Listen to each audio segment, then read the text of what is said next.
Okay, today is May 12th, 2011. We're on our textbook page 331 and Blue Notebook page 394. We're on lesson 7.1. It's pretty straightforward. Hopefully we can get through two lessons today. Okay, first of all, you need to know what congruence means. And there's two lines you're going to have. Congruent means an identical shape. Identical shape. And very important, same size. Okay? And similar figures are identical shape. Exact same thing again.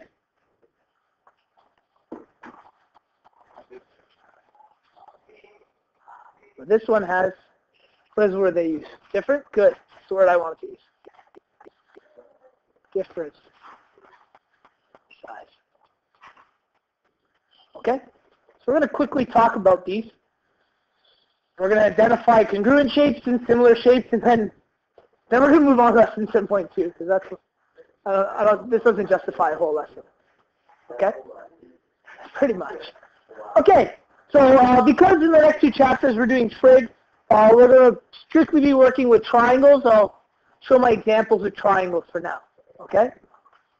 So for instance, it's actually going to be very obvious because of how I'm going to create the second one. Ready? Okay. Would these two triangles be congruent triangles, or would they be similar triangles? Congruent. They're the exact same shape. Okay. Same shape and identical size. I wrote those words backwards, didn't I? So it's the identical shape and same size, whatever. So these are what? Congruent. Yay. Like that we're learning that. Great time. Let's give you a star. Good job, guys. Okay. Okay, ready. Next two shapes. I can't believe this. Well, I'm just going to let you know, I pushed copy, so it should be the exact same shape. And, ready? Oh, I'm not done yet. I'm not done. Hey. Okay. Are these congruent or are these similar triangles? They are similar. They are identical shapes.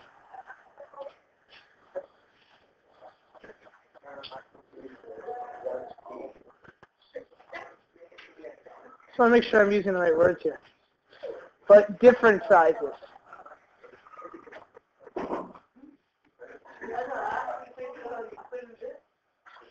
So these are similar triangles. Do you guys understand that concept?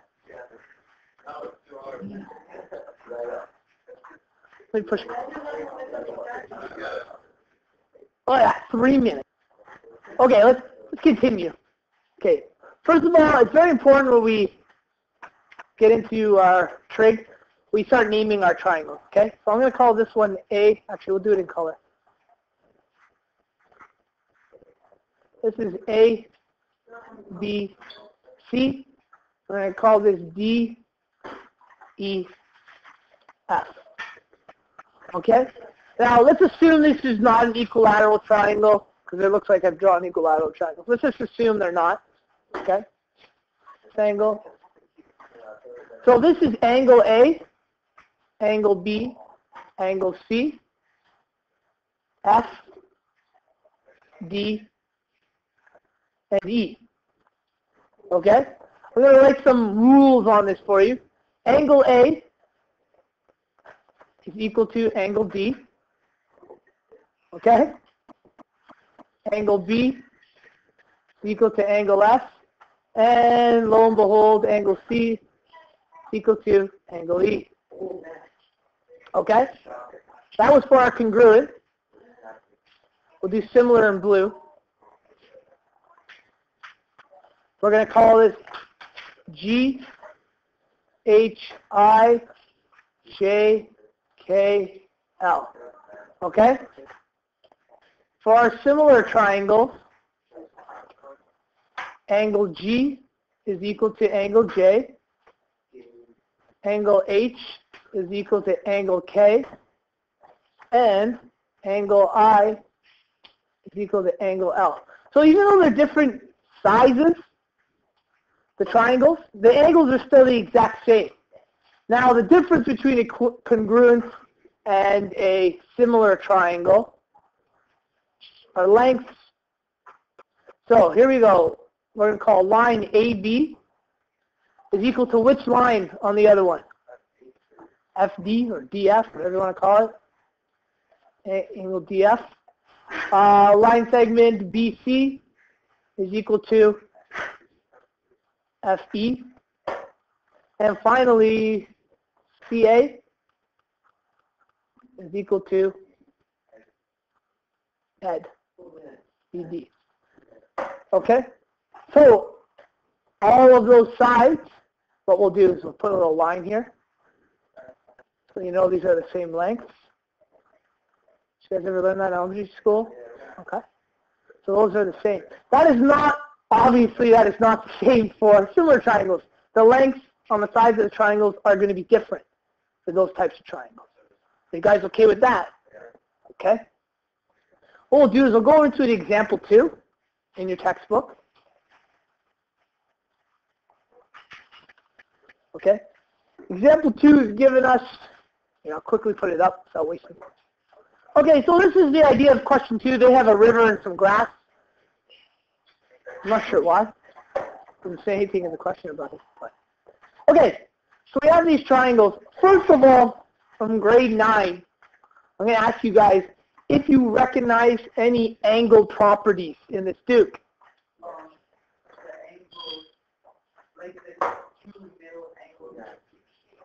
These two here? Anyone remember what that's called? Opposite. Those are opposite angles. Okay? So this angle and also this one and this one, because we have a whole 360 there, are going to be the same. Those are opposite angles. So we could already recognize an opposite angle property. So let's put that in because we need to know our grade 9 stuff. So, opposite angles. Okay, we got that. Sadly, they're both called C because they've only called this point C. So on both triangles, it's called angle C. It's going to say angle C is equal to, I wish they renamed that, angle C. Okay? That's kind of common sense. Okay. Anyways, those opposite angles. Anything else you guys notice? Kevin? A and E? What property did you use to figure that out? Yes. If you guys notice, you remember your Z property. Anyone remember what the actual term is? I think it's called alternate, actually. We've made a Z here. Okay? So our Z, what that means is our angle E and our angle A, alternate angles.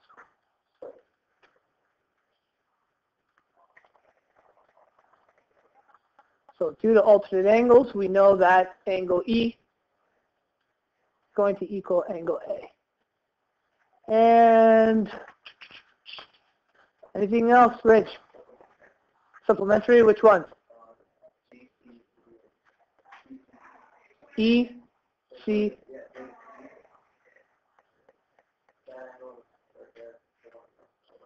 This one here? And what about it? That one there and? That's right? Okay. So, what Rich just told us that this angle here and this one here, we have a straight line if you notice. So when you add those two together, we have supplementary angles. They're going to equal 180. It's good. I wouldn't even thought to put that one in, but let's put it in there. Supplementary, is that right? We can't guarantee that that's the right angle, okay? I haven't put our little sign, so we're going to call this supplementary right here, okay? Supplementary is 180 degrees. So we're going to call it angle C, and let's call it angle C1. You guys okay with that? I'm going to call this part, I'm going to call that C1. So C plus C1 is equal to 180 degrees. You have supplementary angles. That's good.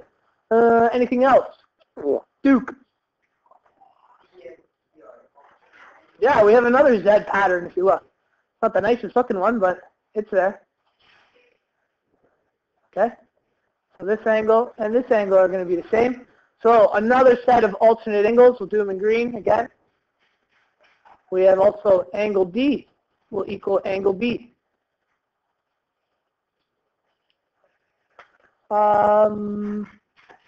Anything else you guys notice? I think that's about that. Okay, so we've got a whole lot of angle properties. We can prove that certain angles are equal to each other. We can't yet tell you what those angles are, but we'll eventually learn how to solve them with our numbers. Now, what's important is I have to prove that these triangles are, well, first of all, are these congruent triangles? No. Definitely not congruent triangles. Why? We have different sides. So these cannot be congruent?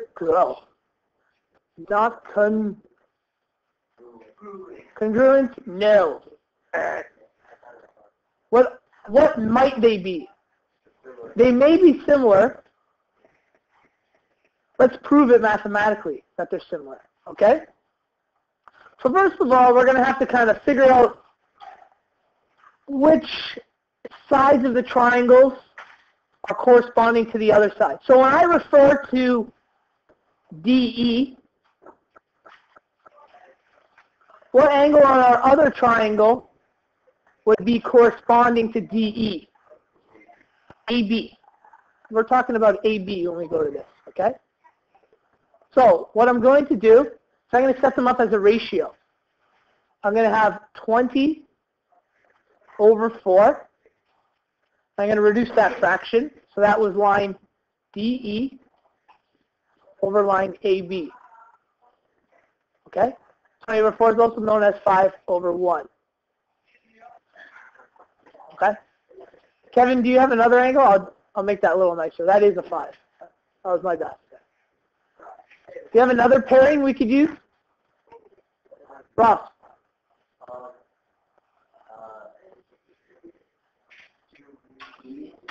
So we'll call this the red side.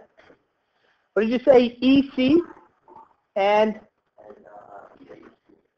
AC. So EC and AC. So EC over AC. Always make sure if you're making a ratio that whichever side length you put on top, so that specific triangle, you continuously do it. Otherwise, your ratios are going to end up being a little flipped. So we had DE, this triangle, as our top number in the ratio. So we're going to use CE as our top number again. So we have our EC, I've written it as. What's the length of that? 25 over 5. And if we reduce that, what do we get?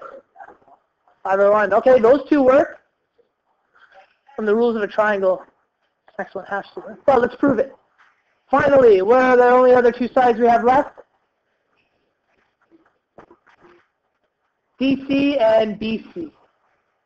Check them out. DC over BC is going to give us 15 over 3, which is also known as 5 over 1. So what's very important is all of our ratios are the same. This proves that these two triangles have identical shapes, but are just different sizes. If our ratios were different, then we would not have even similar triangles. Okay? They would just have really nothing in common. Do you guys understand that? So let's just put a little notation here. What we've learned is all the ratios are 5 to 1, which means triangle ABC and triangle CDE